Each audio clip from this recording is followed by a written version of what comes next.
Good morning. Welcome to Who's Left This Week, the unapologetically progressive Sunday morning political news show for Indiana. Our opening theme is by Hoosier singer-songwriter Leslie Nuss, and my name is Scott Aaron Rogers. I'm broadcasting from Bloomington. This week, BB hangs Trump out to dry. Trump hangs his staff and the press out to dry. Europe's rivers and the U.S. West are dry as a bone, and poor Indiana is soaking wet. All that, plus coverage of Tuesday's primaries and more. But before we begin, you know the drill. This is an independent media project. We don't paywall content. We don't have billionaire benefactors. Only individuals like you keep this thing going. Who's Left and the Progressive Indiana Network refuse to hide important information behind paywalls in the middle of a political crisis, even if that's not in our financial best interest. But today, I am not asking for a paid subscription for us. I am asking you to donate to a local organization providing disaster relief, recovery, and direct support to Indiana communities affected by this week's floods.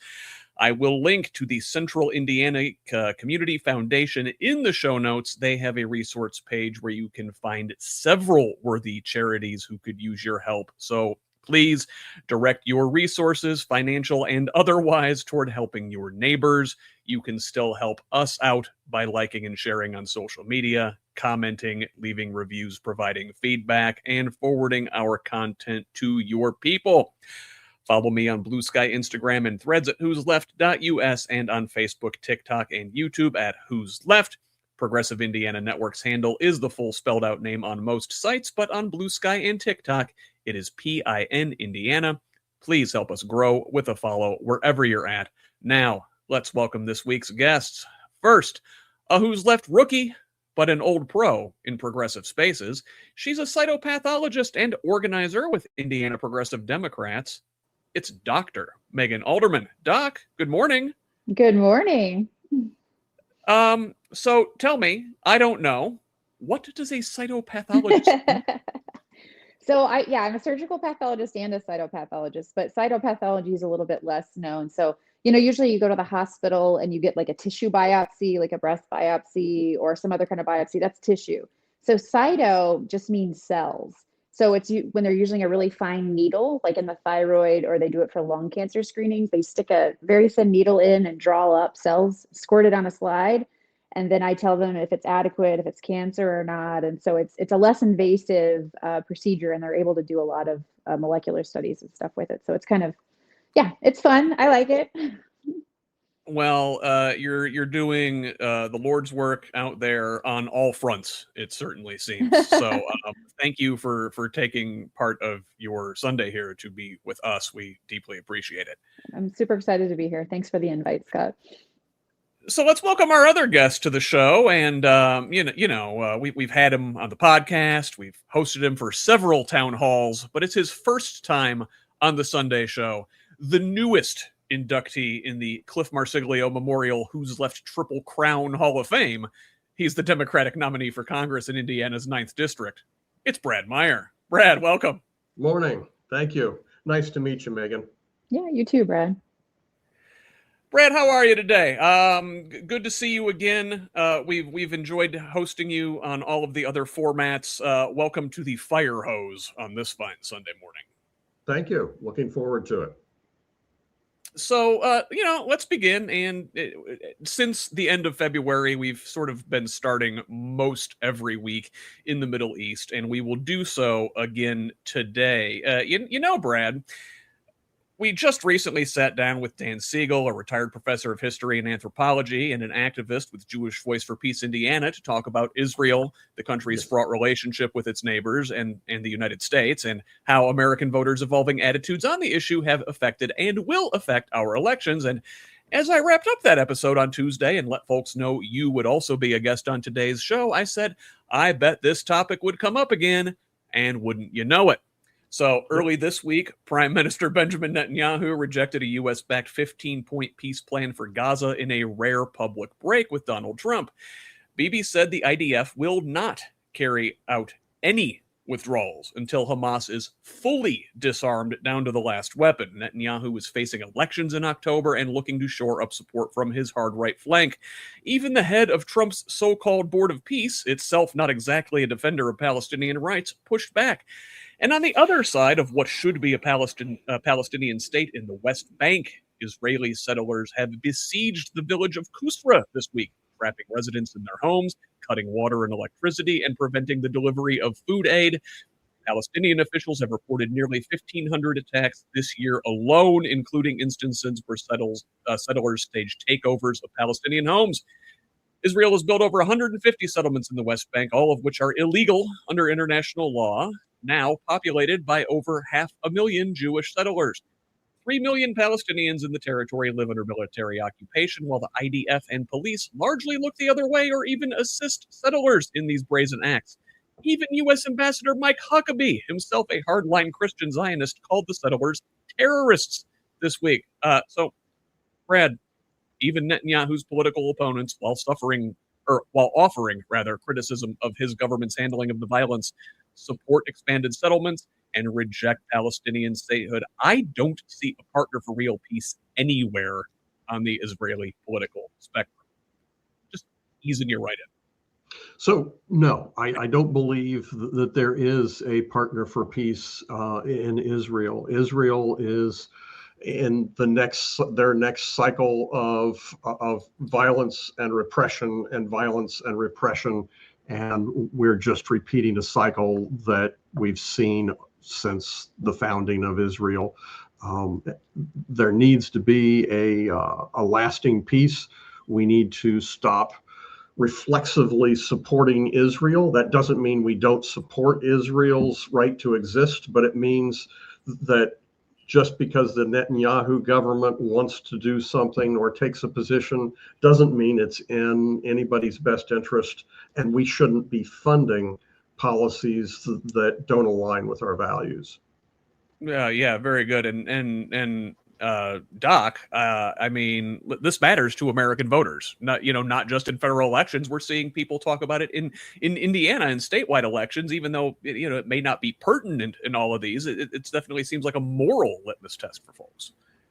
Yeah, I mean, I totally agree. I think younger voters, especially and progressives, are more and more seeing this become a central issue, that we do not want to fund billions of dollars to support this, genocide. As well as terrorism. When Mike Huckabee calls it terrorism in the West Bank, we know kind of where we are on the spectrum. And I think pulling back too, just for a second, we're going to talk about a lot of different issues, which were basically a big FU to Trump this week. And I think this Netanyahu disagreeing with Trump so blatantly on this plan just kind of shows you where we are, that our leader has lost complete respect from, I think, everyone. And even Bibi is basically saying, we don't have to listen to what you say. We don't have to do what you're asking. And I think we also have to keep in mind that Netanyahu has elections coming up in October. And so he just wants to keep everything pandering to his base. He said it multiple times. He's never going to accept Palestinian statehood. And so, I mean, we're just running into a brick wall there, and we're continuing to fund. I think Alex Rollo brought up earlier on another one about how we're funding their healthcare. We're funding their healthcare system. We can't fund our own. So anyway, those are just some thoughts what you guys were speaking. Well, no, it definitely seems like we've got things upside down for sure, where we're taking care of these other governments and subsidizing their war efforts, and we can't take care of our own people at home. We're going to talk about that a lot more today. Our government's being hollowed out. We can't take care of ourselves as we're suffering natural disasters and everything else. Meanwhile, we're propping up a violent regime who ignores international law willfully on the other side of the world. Brad, final words on this before we move on. I think that's well put. We really need to be using our diplomatic strength to foster a lasting and just peace. And right now, that's really hard to see given the Netanyahu government and the continued existence of Hamas. So, and it turns out that faulty or perhaps willfully misleading Israeli intelligence was responsible for one of the stories that dominated U.S. news this week. We talked about it last month when President Trump abandoned his newly operational Qatari-gifted Air Force One to depart a NATO summit in Turkey. aboard the old Air Force One jet. Now, the story the administration gave was that Trump was sending the new plane ahead to the UK to be admired by U.S. troops while he flew on the older Boeing 747, for old time's sake. Well, we all knew that was a lie, and the New York Times reported at the time a credible threat on the president from Iran forced the change, as the Qatari jet is not fitted with all of the security measures of the older plane. Well, it turns out Trump wasn't on Air Force One at all.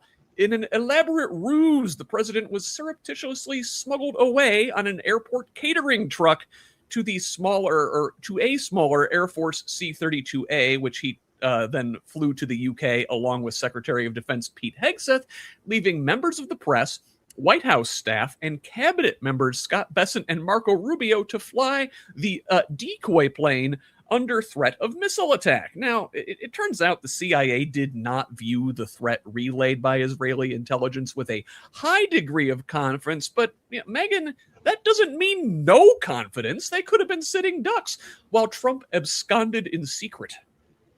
Yeah, you have to think if you're Marco Rubio right now, you're kind of know where you are on the grand scheme of things. There's so much to unpack with this story. I think first and foremost, it's just another example of how Trump doesn't really give a shit about people, whether it's his staff or journalists. The fact that there was a threat at all, even if it was not credible, that he still had them fly up in the air to be the decoy. The decoy that's like, it's just so telling for how he sees people and how he just sees them as pawns in his whole game of power.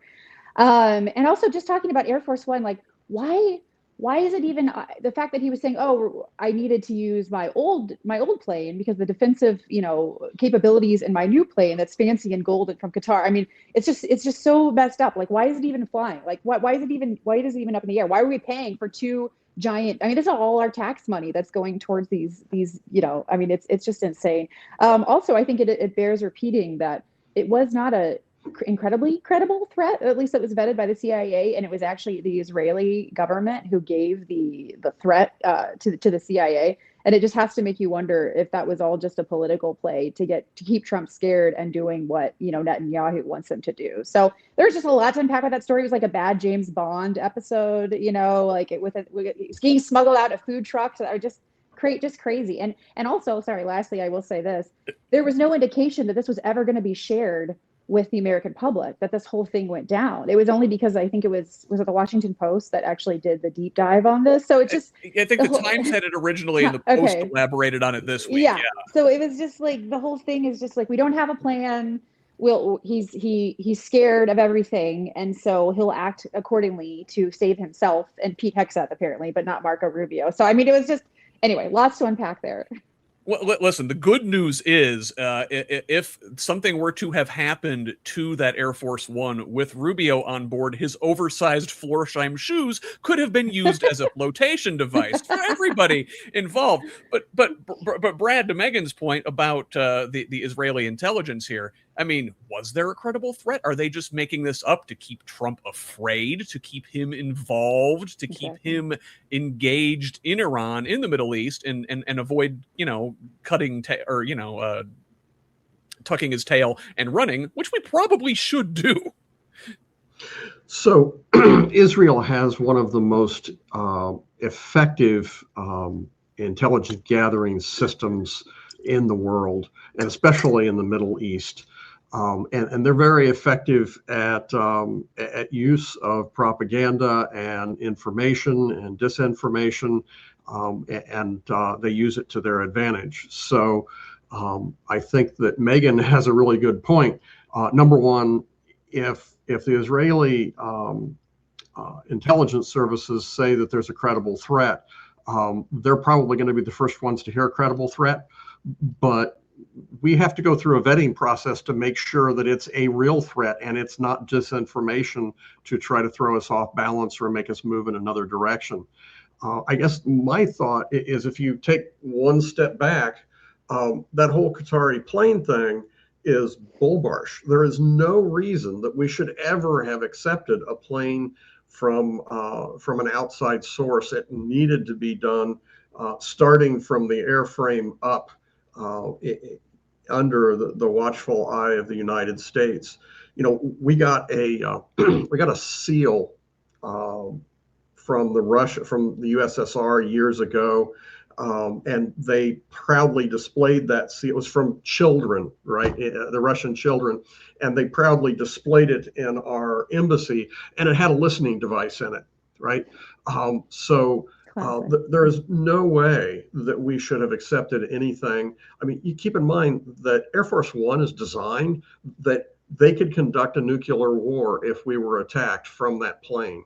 Do we really want something that was not done in the United States for our most sensitive command and control? It just doesn't make any sense at all. And again, I'm going to be, I think, agreeing a lot with Megan. I haven't heard anything yet that she said that I disagree with. Trump has no interest in compassion in other people. It's all about him, and he's more than just a narcissist. Ain't that the truth? So these threats, credible or not, come months after the U.S. and Israel launched a joint war on Iran, which this week remains in a state of bluster with little actual shooting, but a stalemate over control of the strategically important Strait of Hormuz continues to hold the world economy hostage. At the end of last week, the Islamic Republic issued a series of demands in order to open the strait, including the U.S. lifting its naval blockade, withdrawal of American troops in the region, removing sanctions on Iran, releasing frozen Iranian assets, and paying war reparations. Trump basically responded with, "Oh yeah? Well, we're going to demand you pay reparations." Days later, the president claimed the Strait of Hormuz is under U.S. control, and Friday said, "Pretty soon, I'll be declaring the Hormuz Strait a territory of the United States." Maury's lie detector determined that was a lie. Iran continues to attack vessels trying to evade its own blockade, this week firing on 2 Emirati oil tankers. This marks the 17th and 18th times since the start of the war that ships belonging to the Abu Dhabi National Oil Company have been struck. The UAE is an important American ally in the region. And oil tankers being shot at is also an environmental disaster waiting to happen. An oil slick began washing up on the shores of Oman this week, the result of a Russian Shadow Fleet tanker running aground after being hit by an explosion in June. Iran continues to maintain de facto control of the waterway through which 20% of the world's oil supply traveled before the war. Deputy Foreign Minister Qasem Garibabadi posting on X Saturday, quote, "The Strait of Hormuz cannot be seized by tweet, nor by aircraft carrier, nor by issuing an order, nor by an election speech. Iran neither fears threats nor cowers before displays of power. The Strait of Hormuz has been Iranian, is Iranian, and will remain Iranian. The strait will only be closed and opened under Iran's command, and as long as you do not accept the reality of defeat and seize your fanciful delusions, Iran will continue to enforce the blockade." Now, Brad, given that we started this illegal war, frankly, I don't think many of their demands are terribly unreasonable. Some of them, yeah, sure, but many of them, not really. Well, so I think that the biggest betrayal, I mean, there's been lots of things to talk about, but I think the biggest betrayal that Trump has done so far is actually on the Iranian war. The fact is that any attack on Iran was going to have long-term implications, and it is wildly inappropriate that Congress was not consulted. And that the people, through their representatives, had an opportunity to weigh in. Now, if he had done that, maybe he would have gotten the approval that he did. Maybe he wouldn't. But the fact is that there's a lot of people that have fought in the Middle East and lost loved ones in the Middle East, and we should all have had a say in whether this is in our strategic best interest and necessary. And the reason he didn't do it is it's not necessary. It was a war of volition, not a war of necessity. I think at this point we've depleted a lot of our missiles, which is part of the deterrence from China invading Taiwan. And we've killed some of the leaders, but they're still in power. And there used to be protests in Iran, and all of those are gone. Now they've rallied around their own flag. They probably strengthened the Iranian government. I made a post recently that talked about, we should have tried diplomacy, and somebody said, that's just dumb. You cannot use diplomacy with Iran, but it's really in our best interest to try diplomatic and exhaust diplomatic solutions before we resort to military, and then the American people have to be consulted. Oh yeah. No, Doc, it's like the Constitution wrote things this way, that Congress is the one that approves war and declares war. And we've seen since the end of World War II, increasingly the legislative branch has given more and more and more power to the executive to make these decisions unilaterally. I mean, entirely. Our Congress is like missing in action. My dad calls them all bootlickers, and that's essentially what they are. Zooming back out specifically on this recent news, as Netanyahu gave the middle finger to Trump this week, Iran did the exact same thing. I mean, what they listed, they knew no one was going to accept. I mean, it was like they wanted reparations, they wanted relief of sanctions, like all of those things. It was basically a slap in the face to any kind of diplomatic efforts that the United States is trying to make. And I think by every metric, this war is failing. I mean, we got into it with goals that were ever shifting depending on the day of why we were actually getting into the war. One day it was nuclear weapons. The other day it's because they were going to attack one of our allies, and by every metric, the strait is not open. Trump can say it till he's blue in the face, but if it was open, we wouldn't be here talking about this, and gas wouldn't be over $4 a gallon, So that's one thing. We are losing our missiles. Like, that was a great point, Brad.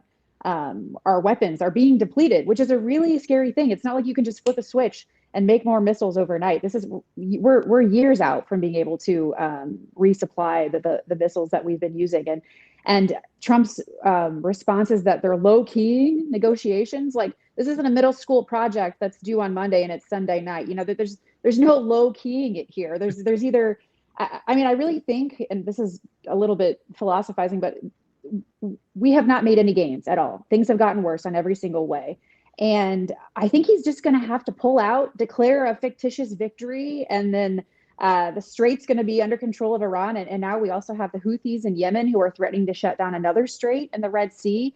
I mean, heading into the midterms, he's just underwater. So I just can't help but think that's what he's going to do, is just pull out and say, we won, everything's great now, even though, again, the American people aren't stupid. We see what's happening. Yeah, and that's if they'll let him. They have a way of sucking us back into these things. So that is the state of the Middle East this week, and it's a mess. And the American people know it's a mess. A July poll shows just 29% of U.S. voters approve of how Trump is handling Iran. CNN data analyst Harry Enton said, quote, just 27% of all voters believe the U.S. will ultimately reach a good deal with Iran. And get this, just 41% of Republicans believe it. And you know who else is sick of this war? The soldiers and sailors forced to fight it. This week, both Stars and Stripes and the Navy Times reported that there have been multiple attempts by crew members aboard the USS Abraham Lincoln to jump overboard. The Lincoln has been deployed for over 8 months without a port of call in over 200 days, a modern-day record for consecutive days at sea. Sailors who have been able to communicate with family back home have reported lack of supplies, food shortages, water contamination, and mail system disruptions. Does this president care? He sure doesn't. Trump dismissed concerns from families of the service members on Friday. Asked if he was worried about troops' mental health and whether deployments have run too long, he said, "No, not nearly long enough." The USS George Washington is reportedly headed to the Middle East to replace the Lincoln, but it could still take several weeks before the sailors return to base in San Diego. Doc, this can't be good for anybody's mental health. I don't know. I can't even begin to put myself in those sailors' shoes right now. Of all the stories this week, this is the one that is, to me, the absolute most gutting. Because again, it's just a complete metaphor. It's not a metaphor. It's a real life situation that shows you all of Trump's shortcomings. He doesn't give a shit about people, which we've talked about. I mean, especially our veterans and our active military men and women who we should be giving all of the support to. He just doesn't care. I mean, that was his response, was that, they haven't been out nearly long enough, even though they've made a record for how long that they've been out at sea over. And it's because the Middle East it's because the war's going so terribly. Like, right? Like, raise back for a second. Like, the reason they've been in in that situation to begin with is because we're in this war that we never should have been in the first place. And, I think everybody has a family member or themselves who have suffered or experienced a mental health disease, of some kind. I had postpartum depression. I know plenty of people who've had mental health, but to be trapped on a boat, knowing that your own administration doesn't care about how you're doing. There was a heartbreaking story of a wife who had received a message from her husband that he didn't want to wake up the next day. He was on board the USS Lincoln. Truly horrific stories. But again, just kind of explains in a nutshell how little Trump cares about people, and especially our men and women in uniform. So, horrifying story. Who knows if they would have even sent a ship out to replace them, which they are doing now, if this hadn't all come to light. So, and I think Pete Hegseth also had a really disgusting comment about, how they're fine. It's been overblown. They can handle it. It's truly a disgusting story, but again, just highlights exactly how ruthless and unethical Trump and his administration are. Yeah, and Brad, like I'm seeing that Iranian state media is reporting that there was like a mutiny aboard this ship, and the sailors are at each other, and like 7 people have been killed. Do I believe this? No, it's Iranian state media. But CENTCOM, U.S. Central Command, denies that this happened. But can we trust them? They've already been caught lying repeatedly during this war. I don't know what to believe anymore when it comes to these things. So I worked for the Navy for 9 years. I worked on systems that protected ships from missile attack. So the Navy is near and dear to my heart, and I know how stressful it can be. And I've got friends and family that have been deployed, and we need to be aware that there is a cost to war. There is a cost to militarism. And this is why, and I'm going to go back to my earlier point, this is why it is so important that the decision to attack Iran have gone through Congress, because it's going to cause hardship. It's going to cause difficulty. We need to make sure that we minimize those and make sure that they're properly supplied and that they're taken care of, and that morale is in place.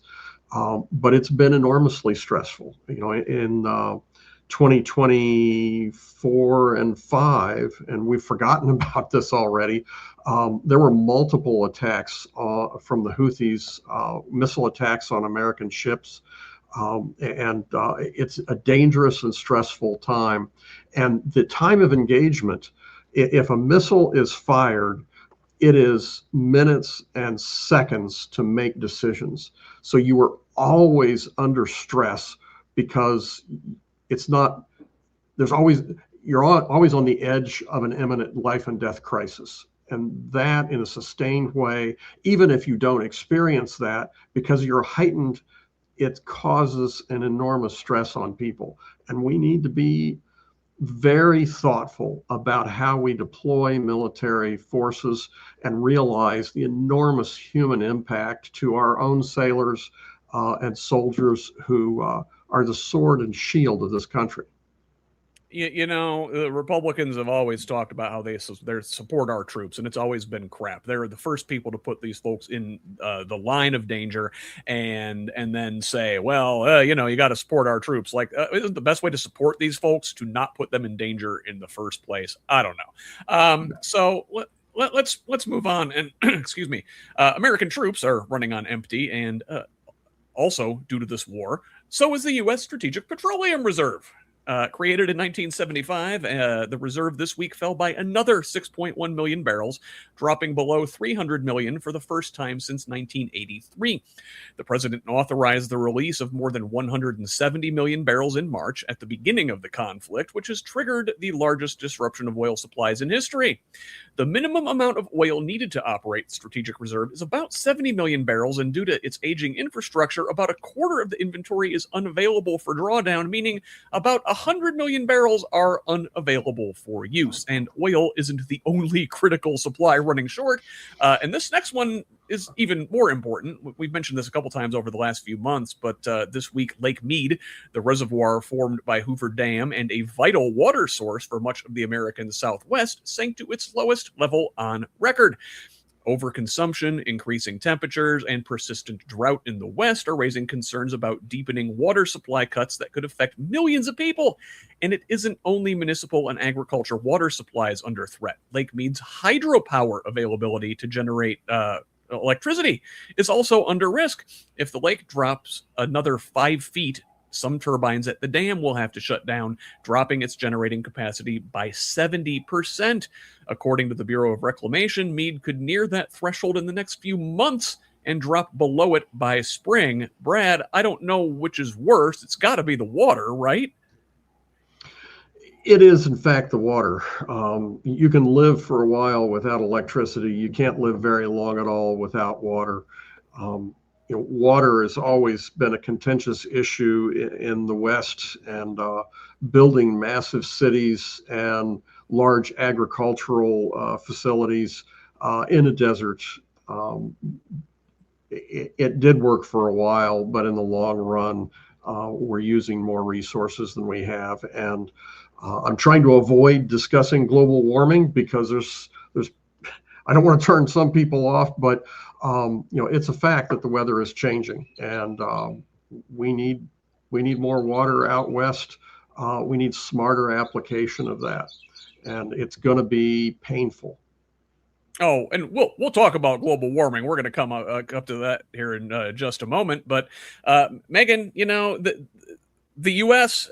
also runs on oil. I mean, yes, the water is the most important thing, but before we get there, if we run out on the Strategic Petroleum Reserve, gas is going to shoot way up. People are going to be incredibly anxious and in the streets. Like, I swear, it's the one thing that Americans care about is the price of gas. Like that. Yeah, oh, for sure. Yeah, I mean, I don't pretend to be an expert in water or petroleum, but I think this news story captures just once again how little faith we have in there being like a cohesive plan. Like Biden drew down like some reserves like during his administration, but I think the difference here is just he clearly just never has a plan. Like the administration just doesn't have a plan. Like they're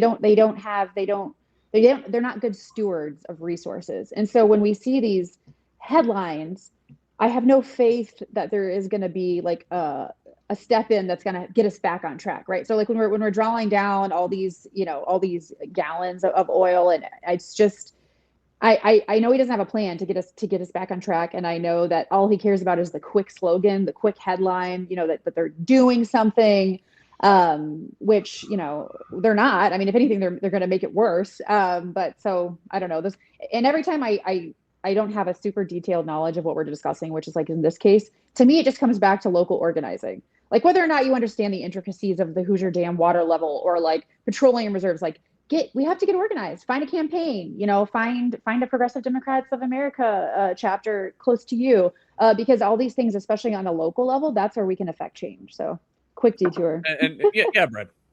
So I finally found something I can disagree with Megan on, so we'll get a little bit spicy on this.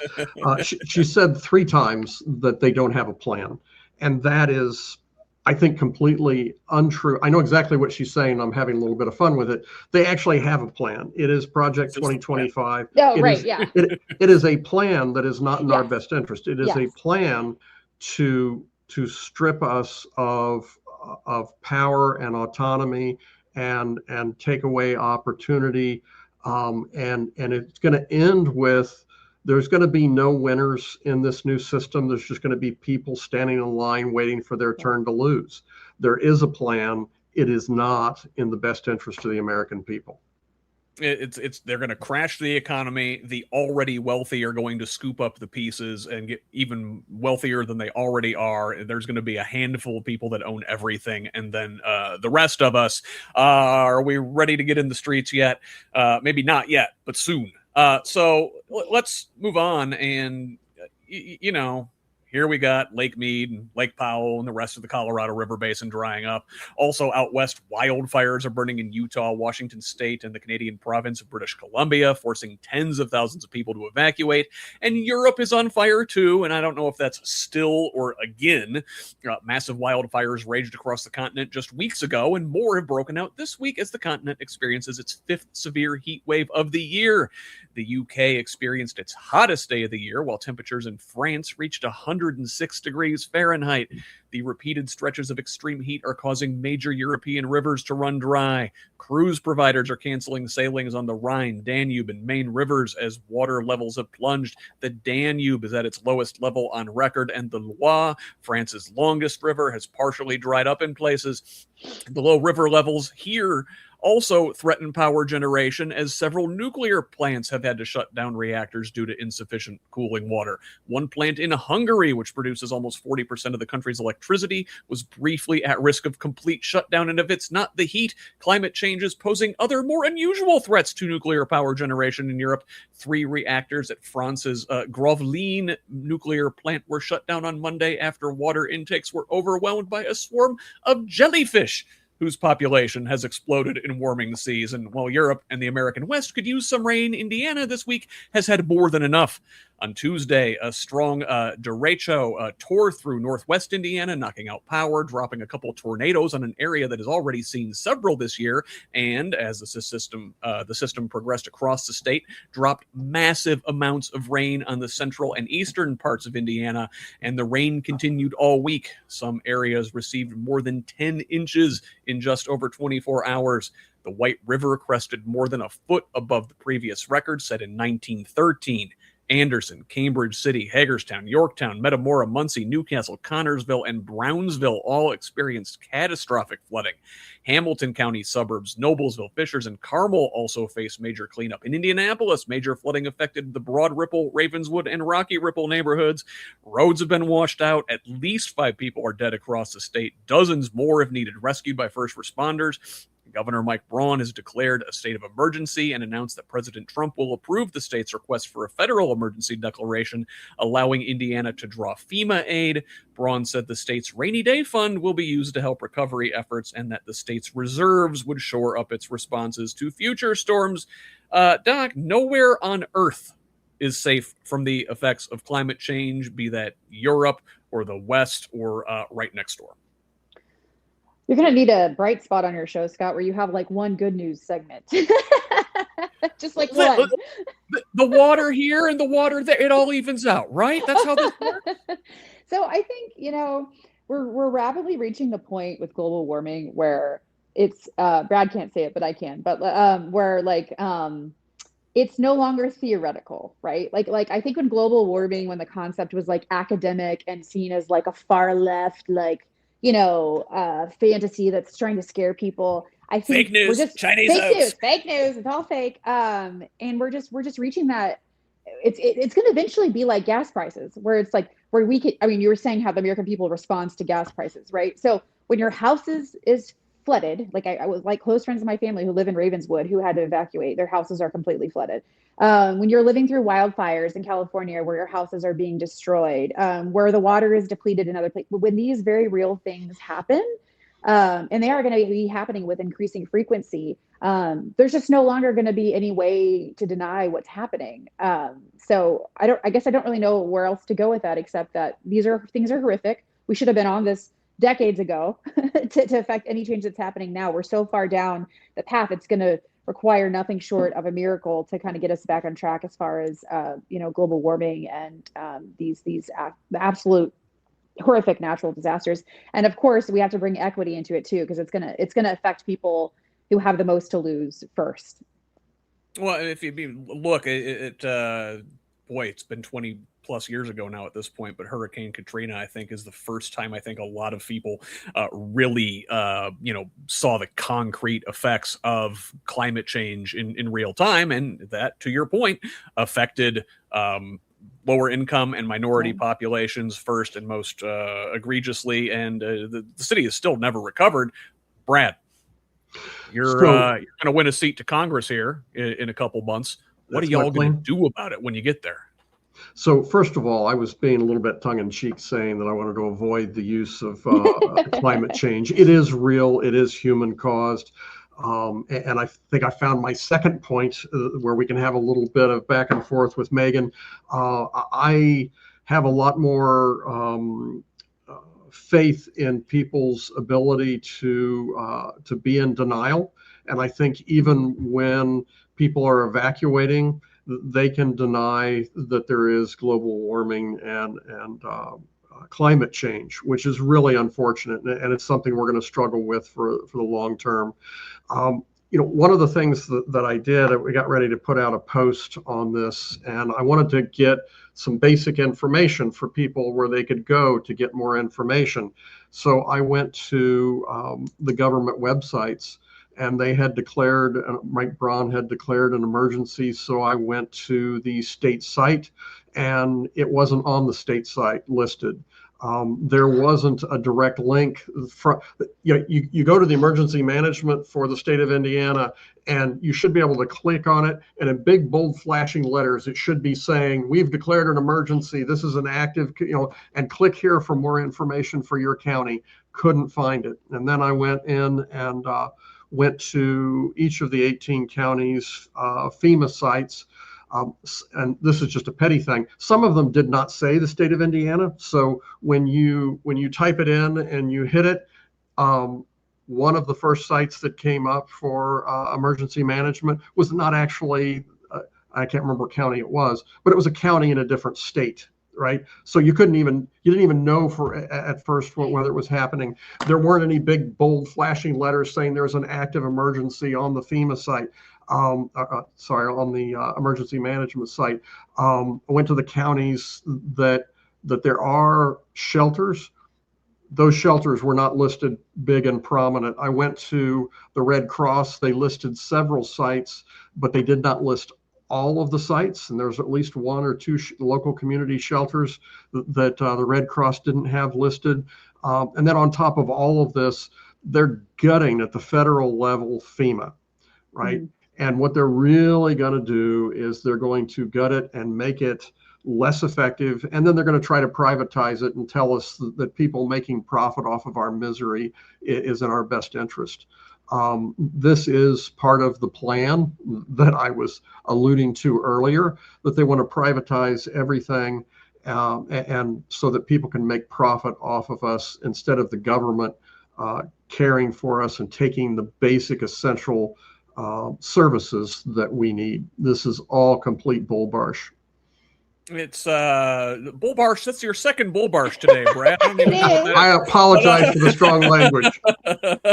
But we're totally unprepared for this, Megan. We're the world as we've constructed it is built for a world that no longer exists, really. All of our infrastructure, to Brad's point, things like digital infrastructure, just like where to go, where to get your warnings, where to get resources, where to get services, not prepared for that. But like the roads aren't prepared for it. The bridges aren't prepared for it. The dams aren't prepared for it. None of this it's going to take massive amounts of investment to rebuild, to build bigger, to build better, to build in a sustainable way to mitigate climate change, and we're doing the opposite, it seems like. Yeah, we are, and it's just the only hope that I have, at least for the United States, is that we win back the House, hopefully we win back the Senate, and then maybe we can start to try to undo some of this damage. But I mean, it's going to take decades, really, of a committed plan to use reusable energies and all of those things. But yeah, I mean, it's just, there's a lot to be depressed about. And honestly, I think about my kids. I have an 8 and 10-year-old, and I just, what kind of life, what kind of environment, what kind of infrastructure are we leaving, for them? And it's just, that's part of what motivates me, I guess, as a progressive. And I think that's part of what being a progressive is just, we're no longer accepting the status quo of our government, and we're not accepting the status quo within our own party, even because what we've seen with a lot of establishment types and the GOP is just sometimes the trimming around the edges of things, but not like fundamentally rebuilding sound strategies that could set us up for generations to come. So I'm trying to remain optimistic. Brad, you got to get in there and do some stuff, dude. Well, so one of the reasons that I'm a progressive is built into the heart of it. The root of it is progress, right? We've got to start making things better and not just look better, but fundamentally be better. Absolutely. And so Brad alluded to this, but, I said Governor Braun and also Senator Jim Banks have touted the president's emergency declaration and the FEMA assistance that should come with it. The problem, FEMA is a shell of what it was just a couple years ago. Politico reported last week that the agency has cut its staff so quickly and haphazardly in the second Trump administration that it is unprepared for this year's hurricane season, with staffing down more than 20%. And quoting the article, FEMA officials who respond to hurricanes, wildfires, tornadoes, floods, and other natural disasters every year told the GAO, that's the Government Accounting Office, that they were essentially wandering around in the dark because the Trump administration had not provided guidance on how to proceed with greatly reduced staff. End quote. And Chris Fugate, who headed FEMA during the Obama administration, said the GAO report was too narrowly focused on hurricanes, warning that a major disaster could happen at any time, so the issues at FEMA need to be corrected as quickly as possible. You don't say. And FEMA isn't the only government agency thrown into the wood chipper over the last 18 months. Mother Jones this week summarized a report from the GAO detailing deep and wide cuts across the federal government made by Elon Musk's DOGE program, the IRS, USAID, Social Security Administration, important science, medicine, and educational research initiatives, financial regulation, and product safety have all been affected.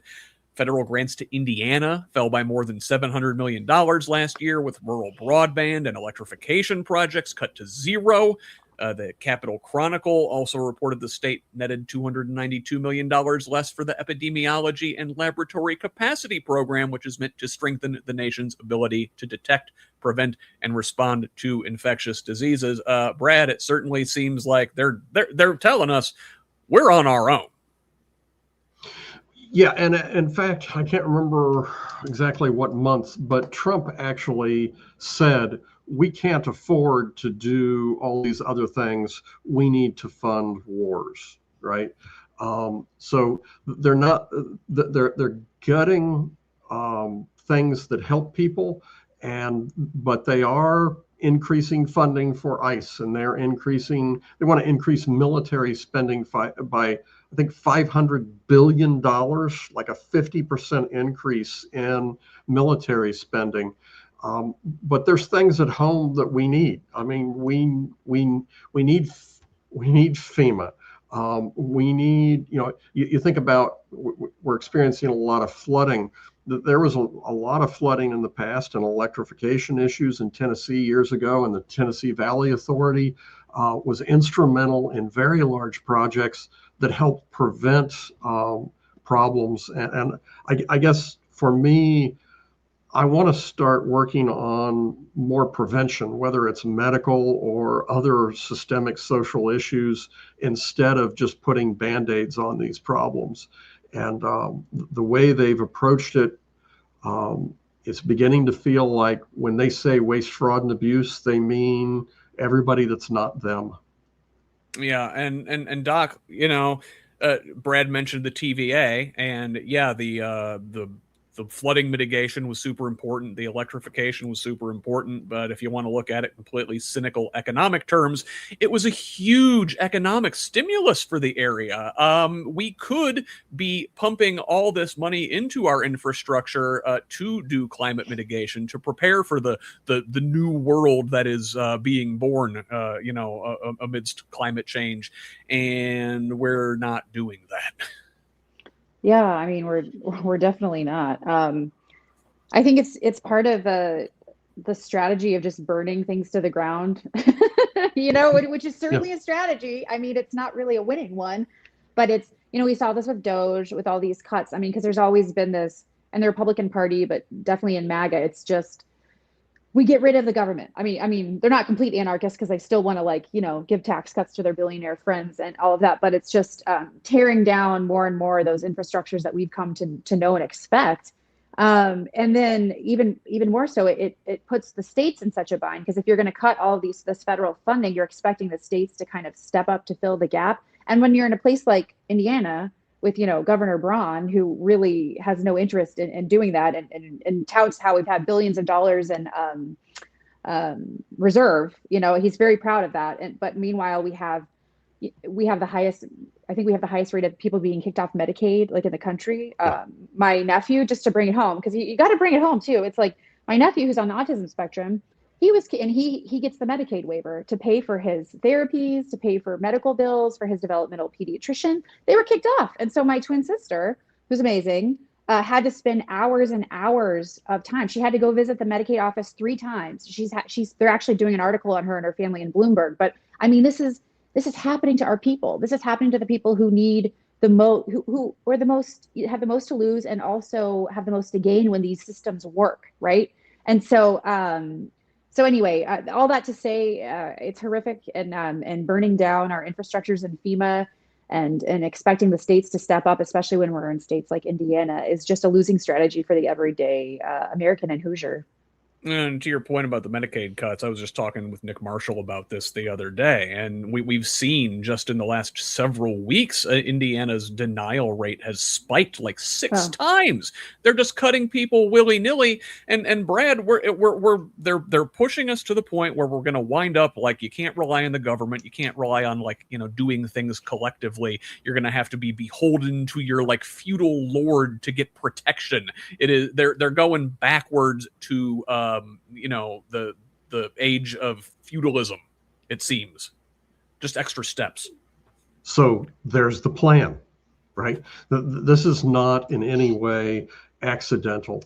One of the things that I talked to a lady when I first started running, and I talked to several other people almost immediately after, that were struggling with the Medicaid cuts. And it's an intentionally complex and denial-based system. And she has a daughter with cerebral palsy, and now she's going to have to recertify every 6 months that her daughter has cerebral palsy, and they cut the staff to review that. So exactly. They've dramatically increased the workload and dramatically reduced the capacity to do that work. So they're intentionally making government incompetent. And, I'm running for a job because I want to fix problems. I want to make things better. I want government to work more efficiently. And we've got people in government right now that are intentionally undermining it and then pointing at it saying, see, it doesn't work. It doesn't work with bad management. We need to get better management. We need to get management.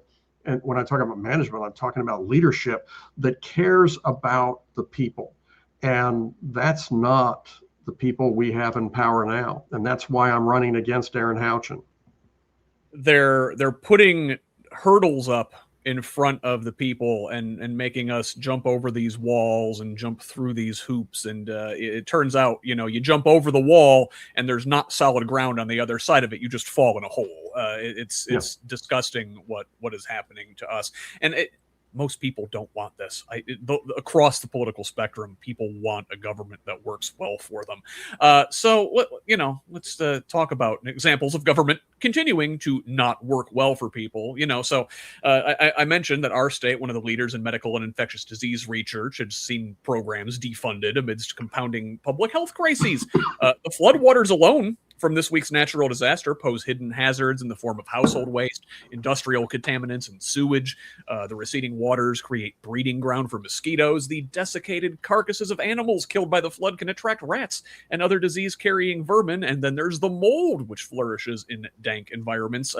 All of that on top of the cyclospora outbreak that has now sickened at least 20,000 people across 46 states. Nearly 1,900 cases have been reported here in Indiana, and next door in Michigan, 2 people have literally shit themselves to death from the parasite, the first fatalities reported from the outbreak.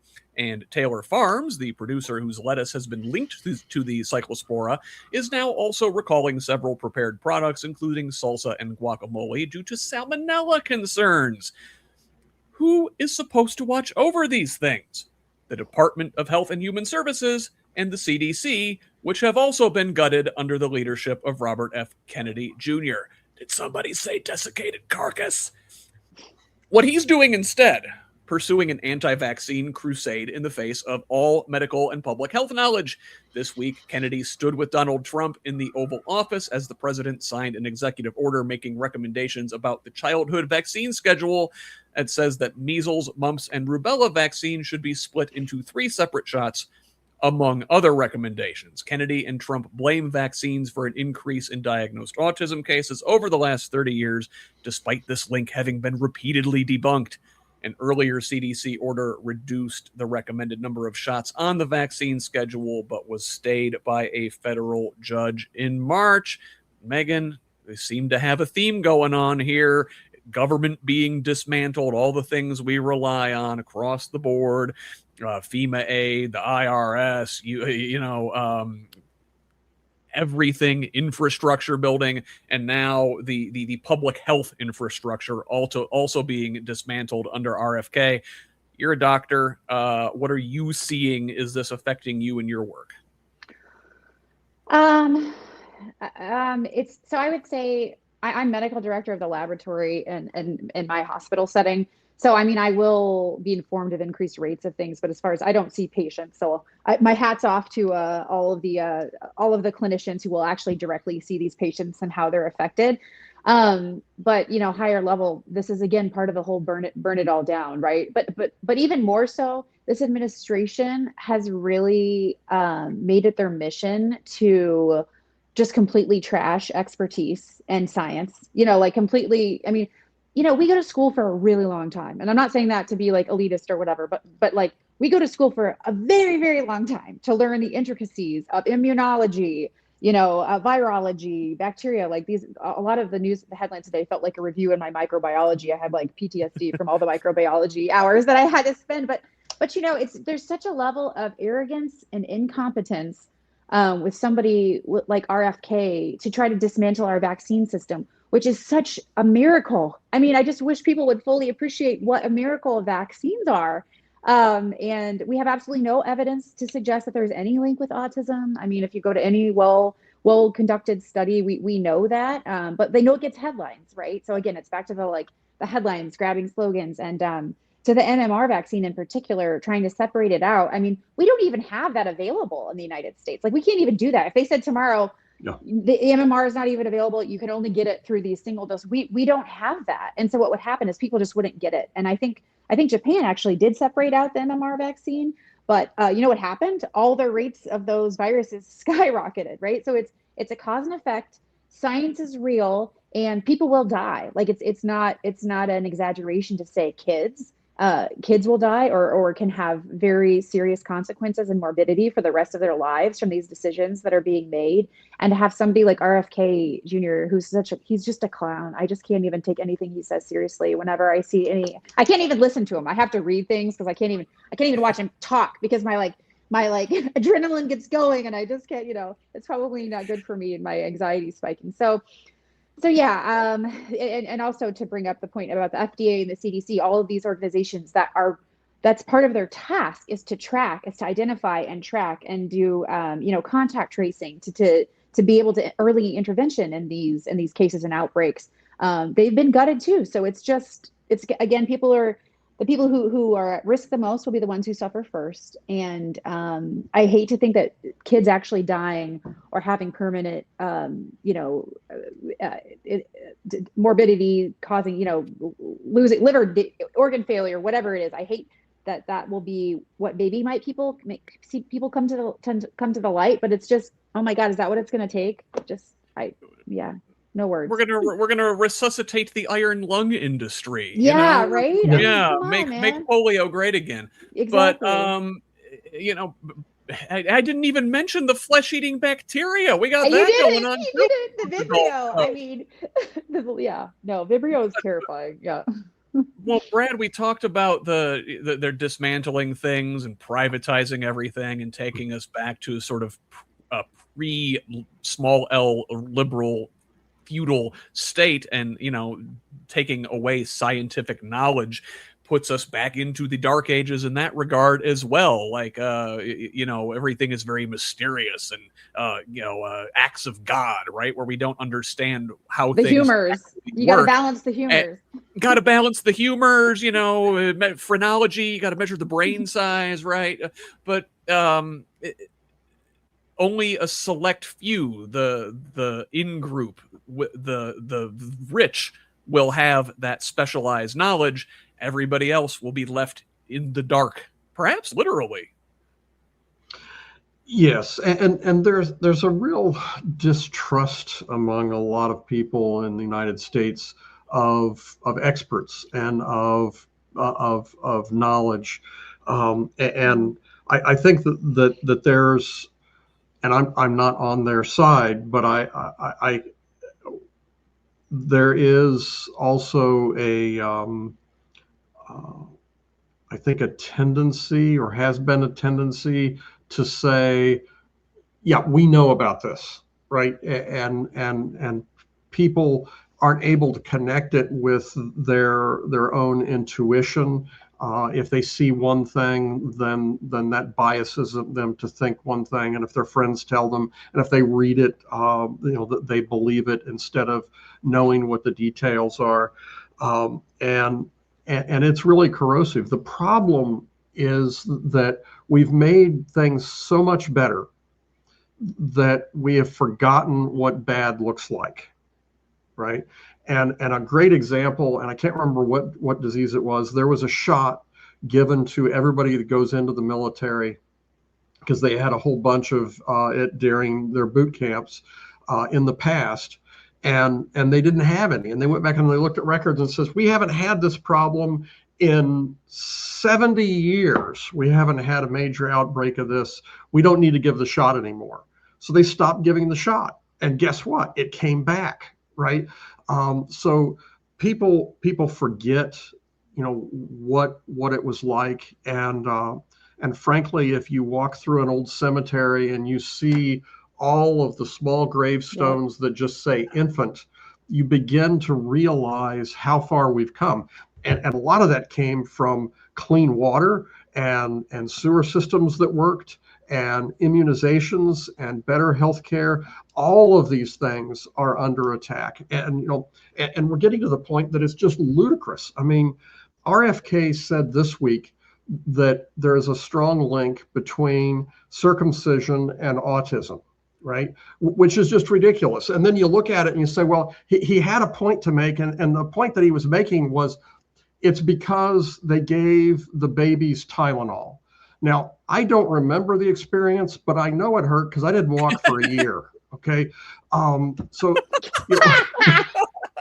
That's too good. That's too good. All right. So that's all I have to say on that. Oh my God, Brad. Well done. Can I ask Brad a question? Yeah, Doc. Yeah. So because I do come from the medical community and I hear what you're saying, it's a really good point of people being distrustful of experts. So, and you were saying that, it's been too good for too long. Or is there a way that you have found in talking to voters and constituents that you're able to deliver that message without coming off as, the elitist expert? Or is there a way that you think we should be doing it? Because I'd love to hear that. It's really a difficult thing to explain without being patronizing. Right. And I'll give a good example, a good counter example. When my son was newborn, I think at the time, the medical community in the United States said that you should put your children on their stomach or their back. I can't remember which one it was. And I asked the doctor, I said, there's been studies out of Europe that said that you should do it the other way, and that the high incidence of SIDS in the United States is partially because of how we put our children to sleep. And she got pissed. And she said, I'm going to refer you to another doctor because you just don't want to listen to me, right? I think that doctors struggle on a daily basis trying to explain what they've learned, and they just have to be open to that discussion. And many of them are, and I know that they work on it. But a lot of it comes back to basic education. Our history class, we have to memorize when the War of 1812 started, and we have to memorize all the presidents, and we have to memorize all these facts. But what we really need to get across in our history and our civics and our education system is where we've been, where we're going, and what goes into making a good functional society. And instead of doing that, we're privatizing education. We're gutting millions, hundreds of millions of dollars out of even just the 9th district for public education, for privatization. So we're definitely headed in the wrong direction. So, what is our government good for under this Trump administration? They can't collect taxes, they can't distribute foreign aid, they can't prepare for the effects of climate change, help our communities recover from natural disasters, or keep us from shitting ourselves to death. What are they good for? Spying on Americans. Now I'm reading directly from The Guardian. Quote, newly disclosed records reveal the U.S. government extensively spied on prominent left-wing organizations and on protesters as part of a vast operation into groups opposing the immigration crackdown in Minnesota earlier this year.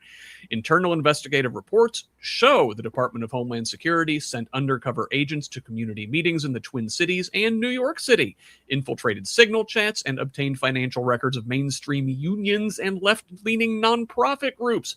Nearly 30 internal law enforcement reports were released on Thursday as part of a criminal case the Department of Justice has filed against 15 Minneapolis protesters. The defendants are accused of conspiracy to impede U.S. immigration officers during the Trump administration's surge in the region.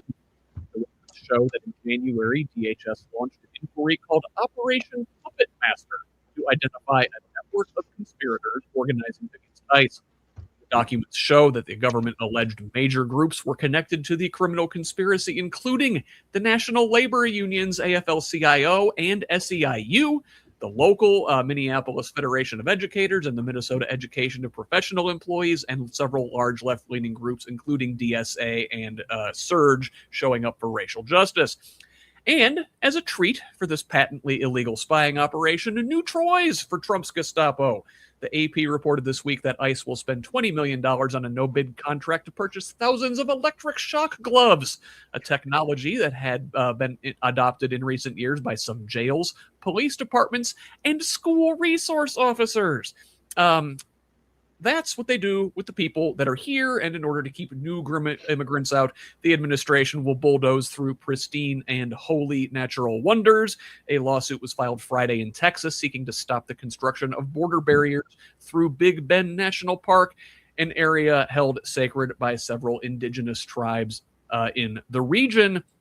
Brad, this spying thing, flagrant Fourth Amendment violations across the board. Absolutely. And, Americans have that constitutional right to be left the heck alone, right? And to not live in a police state where they're under public and police scrutiny. And that is something that I think Democrats and Republicans can both agree on. It is a dangerous slide into more into the police state that we're already in. The people that are being surveilled are standing up for their moral precepts, and I think that in the future they're going to be viewed more kindly than they are today by some. I think history is going to judge them well by the things that they've done. You put a lot of things in there to unpack. We've got flock cameras that are watching us. We've got shock gloves, and this isn't who we are. This isn't where we should be going. It maybe not. It's not where we should be. It's not where we should be going. But isn't it kind of who we've always been? I don't know, Doc. Sierra Martin in the chat over on Progressive Indiana Network, on Substack Live mentions COINTELPRO. She mentions the Patriot Act. We were, the people who they said were crazy were warning about this 20 years ago, 25 years ago. Oh my God, what is time? Yeah, I mean, this is fascism, right? I mean, a lot of these examples that you brought up are totally consistent with a fascist state and government. The flock cameras you brought up, I was going to say that too. Diego Morales turning over all of our voter identification to the government. They're using these tactics that, on one hand, if used in the right way, could be defensive with our government and our infrastructure, but with the people that are at the helm, they're just going to use it to attack people. I mean, that subpoenaing people that they don't agree with has become like their other new thing. David Comey, like all all these people that they disagree with, they just become under attack. And it's like, why would we ever let anyone monitor us? If flock cameras are supposed to be for like speeding, but obviously we know in the wrong hands, and they've been used to track women who have been trying to escape relationships and had police. Didn't an IMPD officer just get suspended or fired for this? Yes. He was trying to, I forget if it was his ex-wife or his partner or somebody who had like a restraining order, and he used it to follow her movements. I mean, my God. And the gloves thing just seems like some sci-fi fascist, like, I mean, it's so crazy. And we don't trust them. We don't trust ICE with guns, right? They've killed people, so they think they're going to give them these electric shock guns, and they think that they're going to read the manual and say, oh, you can't hold them for more than 15 seconds. Apparently the gloves have been used in Kentucky already, and a man died because they were able to see how long that the shocking had happened, and it was like for 95 seconds, and he died. He literally had arrhythmia and died. So it's just like, we're going to expect these people in ICE we already know they've had their training over time. They're reaching more and more for MAGA kind of elements to join these. And we think they're going to have the self-restraint to only use it against self-defense, not verbal antagonism, not like, there's this whole list of when you're not supposed to use the gloves, and you're only supposed to use them in very specific situations and not more than 15 seconds. But we really trust that that's how this is going to go down. I mean, it's just delusional. Maybe we can count on the fact that ICE is receiving poor training on how to use these things, and they'll forget to take them off before they go to take a leak. So let's move on. ICE was very much one of the fault lines in the Minnesota primary elections this past Tuesday, where Lieutenant Governor Peggy Flanagan defeated Congresswoman Angie Craig for the Democratic nomination for U.S. Senate. Flanagan, who enjoyed support from popular progressives like Bernie Sanders and Elizabeth Warren, as well as retiring Senator Tina Smith, highlighted Craig's votes in support of ICE and for the anti-immigrant Laken-Riley Act. U.S. support for Israel and the influence of corporations and wealthy donors were also major factors in this race. Now, Flanagan will take on Michelle Tafoya for that seat in November. Tafoya, a former NFL sideline reporter for ESPN and other networks, won the Republican nomination on Tuesday.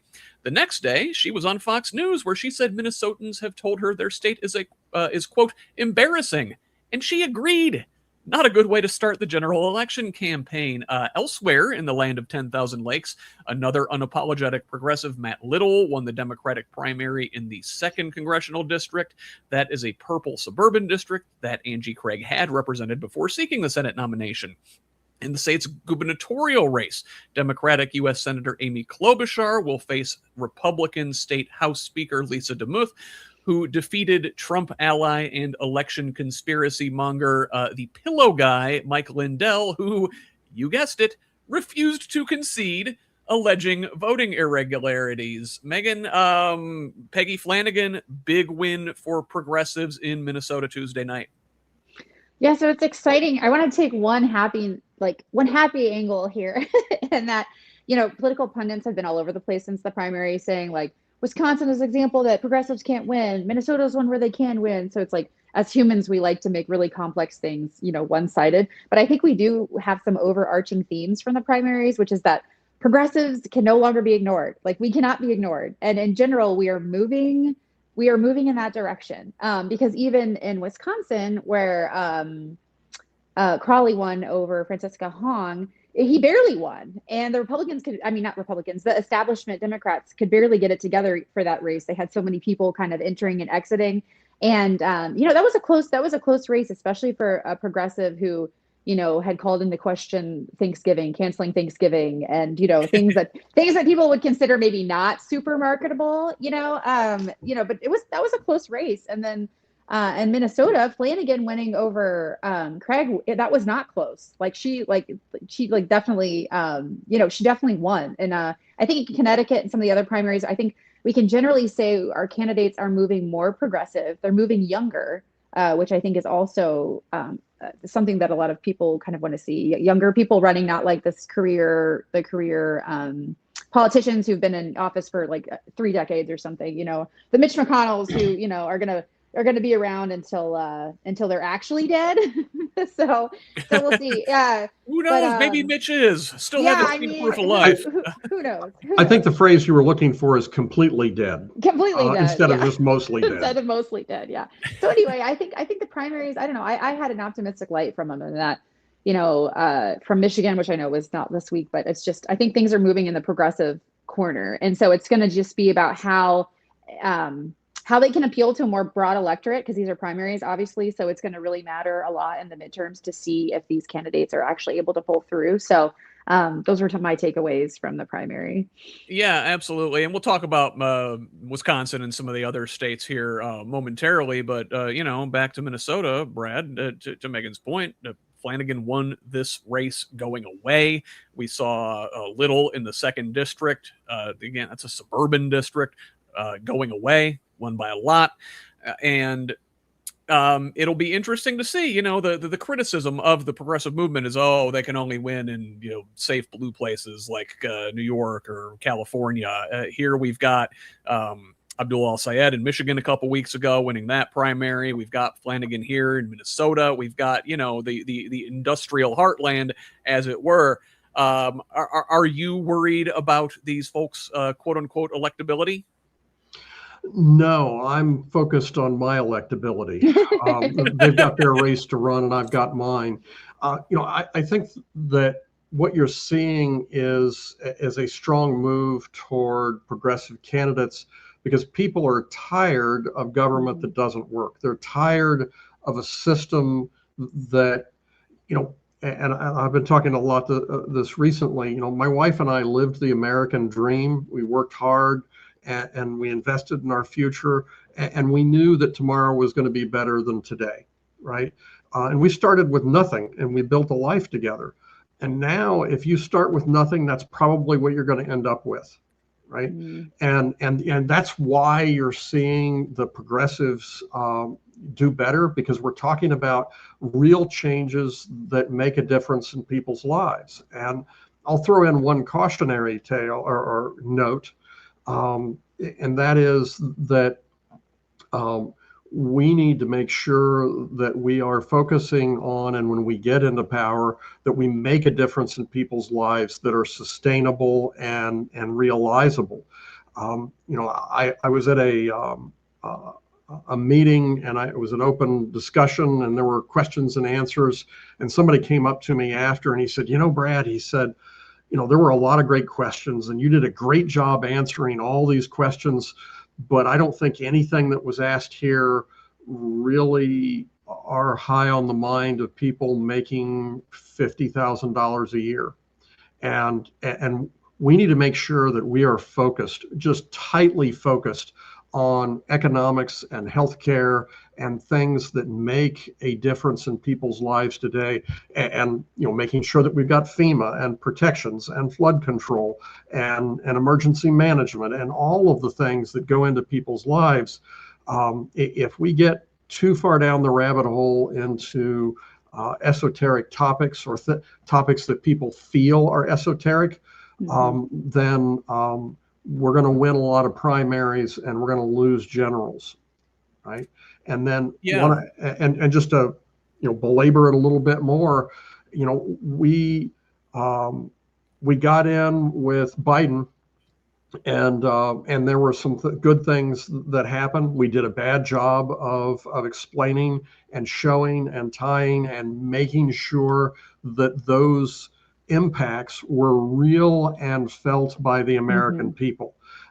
So part of that backlog, part of the reason that Trump is in power today is that we spent too much time squabbling amongst ourselves and picking the fly shit out of the pepper instead of making a real difference in people's lives.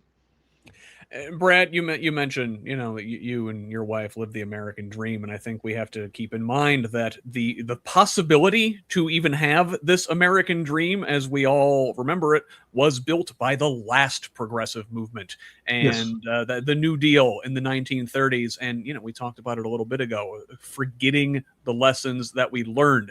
Things got so good that we took them for granted and we started dismantling things. We deregulated. Yeah. We dismantled government. We, reduced taxes. We reduced regulation. And now here we are. It is essentially kind of a meta level version of the smaller things that we talked about earlier. Let's talk about Wisconsin, which Megan brought up. And so, progressives had a big night in Minnesota. Next door, not so much. Milwaukee County Executive David Crowley, a centrist with the backing of outgoing Governor Tony Evers, defeated Madison area state legislator Francesca Hong, who was hoping to ride a wave of recent progressive victories and whom polls had far ahead in the days before the election. Now, Crowley, who is looking to become the state's first black governor, won by less than 4,000 votes out of more than 792,000 cast. From PBS, quote, Hong called for free child care and health care and a moratorium on artificial intelligence data center construction, but she also wrestled with her past support for defunding the police, saying at the state's only debate that she would not support cutting law enforcement funding. She also drew criticism for past social media posts, like Megan mentioned, in which she called for canceling Thanksgiving because we should stop celebrating colonialism, and also disparaged Valentine's Day as another day capitalism tells you how to show love. Crowley will face Republican Tom Tiffany, an election denier who voted against certifying Joe Biden's 2020 win while serving in Congress. Tiffany kicked off the general election push by attacking Crowley from the left on data centers. And this is from WSAW at a rally in Mosinee. Tiffany, quote, addressed growing concerns over the expansion of energy-intensive data centers and clean energy projects like wind and solar on Wisconsin's agricultural lands, while acknowledging the necessity of local data centers to keep technology from being outsourced to China. Excuse me. The congressman insisted that their development be strictly conditioned. Tiffany pledged to end the state subsidies signed into law by Governor Evers for wealthy tech corporations, ban non-disclosure agreements to ensure full negotiating transparency with local governments, and guarantee that data centers do not increase residential utility rates, end quote. Now, this is very smart from Tiffany, who, doesn't know how to count since he, rejected Joe Biden's election win in 2020, but he's smart enough to know that this was a wedge issue in the Democratic primary, and he picked up Hong's criticism of Crowley in that Crowley has been an advocate of these data centers. Oh, and Brad, sorry, that was for you. I didn't want to speak out of turn. Yeah, I didn't. I was like, yeah, you tagger it. Yeah, so I think that all the things that you mentioned are important. That we need to stop the irresponsible implementation of data centers. And if data center is going to go into a community, the community needs to have a say in whether they want it or not. They need to have full understanding, which means NDAs should be illegal. The fear that I have, even more than data centers, is the data centers were set. The reason they're proliferating as quickly as they are is two things. Number one, Indiana set up a very friendly tax incentives that they don't have to pay for 20 years, in some cases longer, for taxes on infrastructure and I think some other things. And then the president put a presidential, I almost said edict, but we'll say an edict, encouraging it. But what absolutely scares me is Indiana wants to be, or at least the state government is trying to make us ground zero for small nuclear modular reactors. And they're going to use the exact same playbook. So if you think about the impact of, hey, they want to put a data center in my community in rural Scott County or Washington County or Franklin County, they're going to want to use the exact same playbook to put in a nuclear modular reactor in your backyard. And the federal government has cut the EPA and the I think they cut it by about 20%. The organization that oversees nuclear regulation. So, once again, we're going to be have this foisted upon us with no regulatory backup, no oversight backup, and it's going to be the Wild West, and it's going to end badly for us. Well, listen, Brad, at least the nuclear modular nuclear can't be overwhelmed by jellyfish. But it can, somebody was, it cannot, you are right. But, somebody was talking about, we've used small nuclear modular reactors in Navy submarines for many years. And I would remind them that there were a contingent of Marines that guard that day and night, right? Security is a big issue.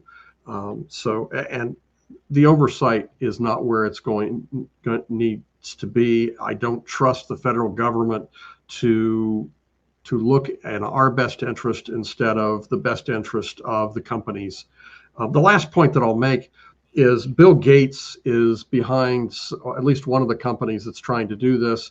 And for those of you with a little bit of gray hair that remember Bill Gates rolling out Windows, those things crashed and we got the blue screen of death and, break it and move fast. This is not the attitude we need in nuclear modular reactors. Doc, I want to go back to Francesca Hong real quick. You mentioned this was a very close race. Only less than 4,000 votes separated them. But yet, the mainstream media is like, that's it. That's the end of the progressive movement. They lost this one race, kind of ignoring everything else around there. But then also like the focus on some of her tweets, the Thanksgiving, she makes a valid point. Listen, Thanksgiving's my favorite holiday as a glutton and somebody who enjoys baking. I will outbake everybody's grandmother here, by the way. I make a I'm no contest, so.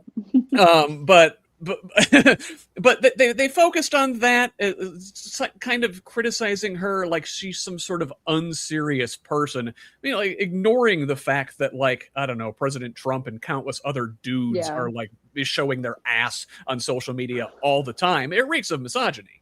Yeah, it was a very interesting race, I think, on a lot of levels. But I think the progressive movement is really, and I think Brad spoke to this earlier, and I do think there's a lot of truth to it, is like the more esoteric stuff, which we're calling more esoteric, or the more, I don't know, maybe exotic isn't the right word, but when we're not focusing on jobs and we're not focusing on pay, when we're not focusing on those main things, which will actually help the more esoteric things, you know what I mean? When you're having to defend yourself about Thanksgiving, I mean, the points that she made up, I actually agree with, but it's a messaging problem, because when you're defending Thanksgiving and Valentine's Day, you're not talking about the mainstream policies, which are making the progressive movement so powerful, which is things like the Bernie Sanders, a la Bernie Sanders. He's not talking about pronouns and, I mean, things that I still think are important, but he's not focusing on that. He's focusing on getting jobs and raising the minimum wage and Medicare for all. That's what he's focusing on, because it's a winning ticket. And so I think, well, maybe we can learn from the Hong Crawley primary results, is just that just any progressive isn't going to do it. I mean, there has to be a very specific messaging that is and people may get upset about that. I mean, and that's fine, but it's just, I think the winning ticket is to just focus on everyday issues that are affecting people, like Mamdani, childcare, right? Like childcare issues, raising the minimum wage, Medicare for all, things that everybody can get behind.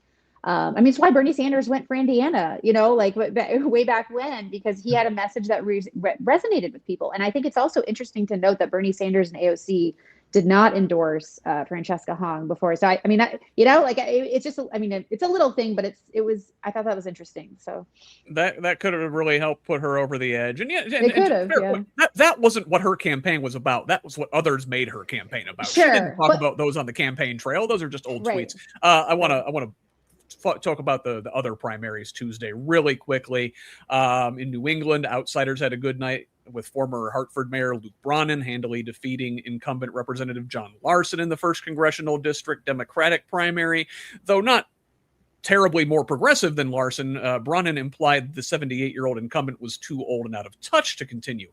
In Vermont, economist Amanda Janu defeated well-funded former lobbyist Allie Richards in the Democratic gubernatorial primary. As blue as Vermont is, Republican incumbent Phil Scott awaits in November. Below the Mason-Dixon line, South Carolina held a special primary for the Senate seat vacated by the death of Lindsey Graham. His sister Darlene has been serving in an interim role and finished atop the primary Tuesday, but did not secure a majority, setting up a runoff there in 2 weeks against far-right House Freedom Caucus member Ralph Norman. Alabama also held special primaries in 4 congressional districts. Results of the May 19th primaries were invalidated by state lawmakers who hastily redrew the state's congressional maps after the Supreme Court's Calais decision gutted the Voting Rights Act's protection for majority-minority districts. 2nd District incumbent Shamari Figures is the most likely casualty of the gerrymander, his district going from a little less than half black to a little less than 40% black. Under the new maps, he will face State Representative Rhett Marcus, who won the Republican primary in November. Megan, thoughts about any of those? So I didn't look into those as closely as I did the Minnesota, Wisconsin primaries. But again, I do think we see the overarching theme of things moving more progressive, candidates that are younger. It was in Alabama that they threw out the original. Hi there. But I do think the redistricting, the direct consequences of that. Oh my gosh, can you still hear me? I'm sorry. Yes. Okay.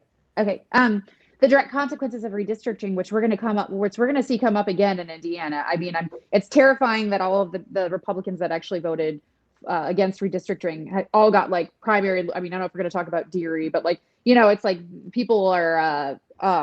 It's scary. It's scary. We saw the direct consequences of redistricting and the example from Alabama.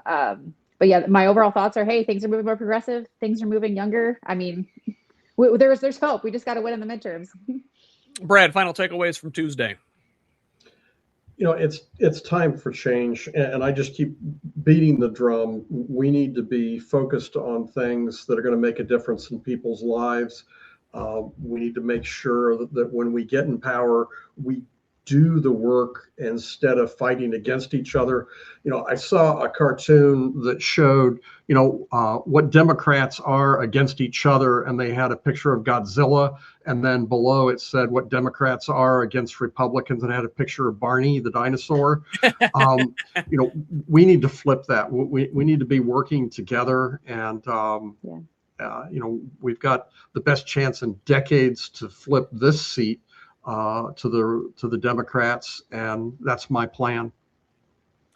And listen, that's my district, so we're pulling for you big time there, Brad. Let's move on. So we've talked about these primaries. There's only a few states yet to hold primaries over the coming weeks, and the general, in November will be held under conditions where the Trump administration is waging an all-out assault on voting. Now, this week, a federal judge ruled against President Trump's most recent executive order that sought to create a federal voter list and directly involve the U.S. Postal Service in election operations in a way that could limit mail-in voting. This creates another hurdle for the administration to overcome should it get the initial injunction lifted by the Supreme Court. Recall in July, the administration requested that the court halt lower court decisions that have blocked his sweeping voting changes in nearly half the country. Now, in preparation for what may happen after November, top Democrats are simulating election threats. And this is from The Guardian. So at a D.C. conference room last month, some of the most senior Democrats in the U.S. Senate gathered to plan for a prospect that only recently would have felt more akin to science fiction. They started to wargame democracy. Chuck Schumer was there, along with Senators Alex Padilla, Adam Schiff, Mark Warner, Alyssa Slotkin, and Raphael Warnock. And some of the scenarios they considered: realistic AI deepfake videos showing quote-unquote evidence of widespread election fraud, threats to withhold Office of Management and Budget funding for states that refuse to turn over their voter rolls, threats of FCC action against news outlets debunking the deepfakes, armed vigilantes at ballot drop boxes. This one actually happened in 2022.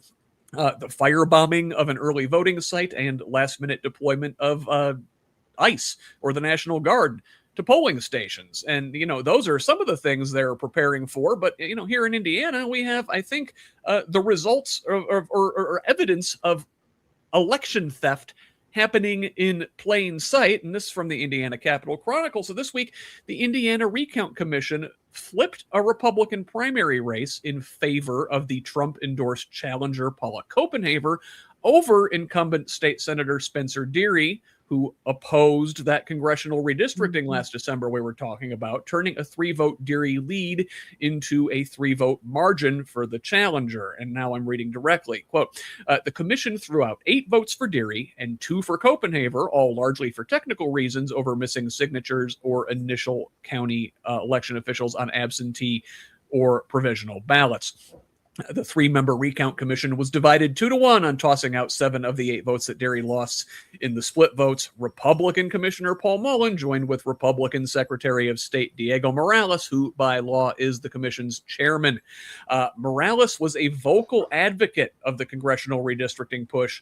Mullen has previously represented Republican U.S. Senator Jim Banks in election law cases, and political groups allied with Banks were estimated to have spent more than $1 million in supporting Copenhaver's campaign.